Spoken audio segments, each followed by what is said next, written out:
नमस्ते। Medical science में जो भी नई खोज होती है, उसे सुरक्षित और असरदार बनाए रखने के लिए एक मस्ट प्लान होता है। तो चलिए आज इसी ब्लूप्रिंट को आसान भाषा में समझते हैं। कभी सोचा है, कोई नई वैक्सीन आती है या दिल की कोई नई दवा या फिर कोई नया डायग्नोस्टिक टेस्ट, आखिर हमें ये विश्वास कैसे होता है कि ये चीज़ें सेफ भी हैं और काम भी करती हैं? यही सवाल असल में साइंस के सबसे अहम प्रोसेसेस में से एक की नींव है, क्लिनिकल इवैल्यूएशन। तो ये पूरा सिस्टम ना कुछ आम नियमों पर टिका है, एक मास्टर ब्लूप्रिंट जिसका मकसद है लोगों को सेफ रखना और मेडिसिन्स को आगे बढ़ाना। तो फिर देर किस बात की, चलिए इस ब्लूप्रिंट के अंदर झांककर देखते हैं कि ये काम कैसे करता है। तो इससे पहले कि कोई भी प्रोडक्ट इंसानों पर टेस्ट किया जाए, उसे कुछ बुनियादी उसूलों पर खरा उतरना पड़ता है। और मज़ेदार बात यह है कि ये नियम सबके लिए एक जैसे हैं, चाहे वो एक सिंपल सी गोली हो या फिर कोई आधुनिक सर्जिकल रोबोट, नियम सबके लिए बराबर हैं।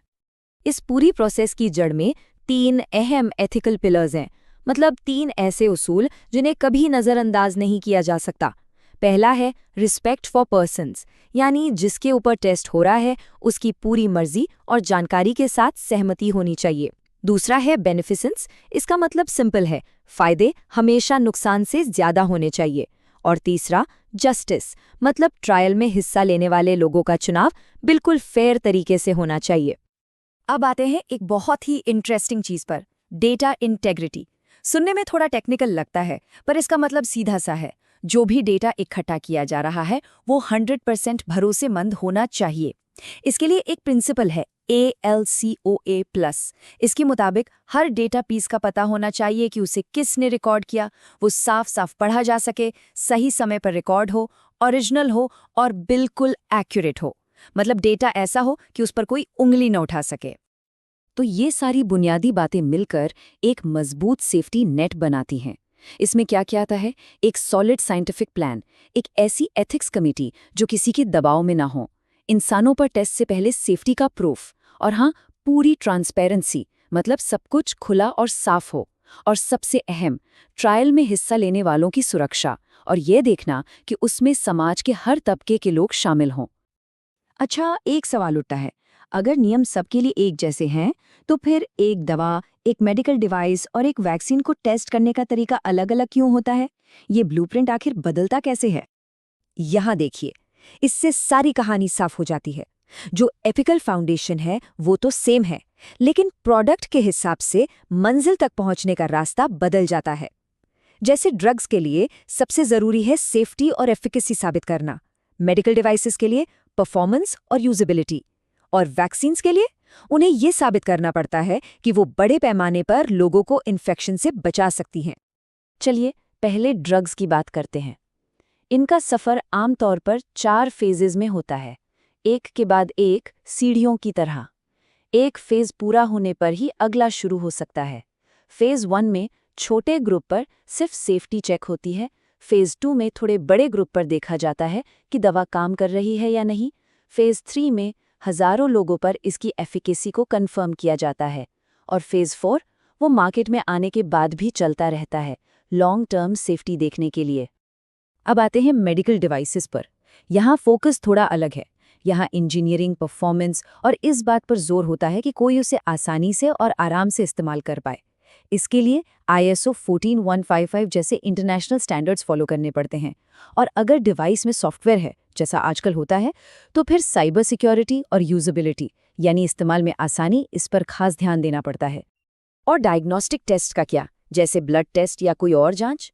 उनका वैल्यू साबित करने के लिए 3 कदम उठाने पड़ते हैं। पहला, एनालिटिकल वैलिडिटी। क्या टेस्ट जो चीज़ नापने का दावा कर रहा है उसे सही सही नाप सकता है? दूसरा, क्लिनिकल वैलिडिटी।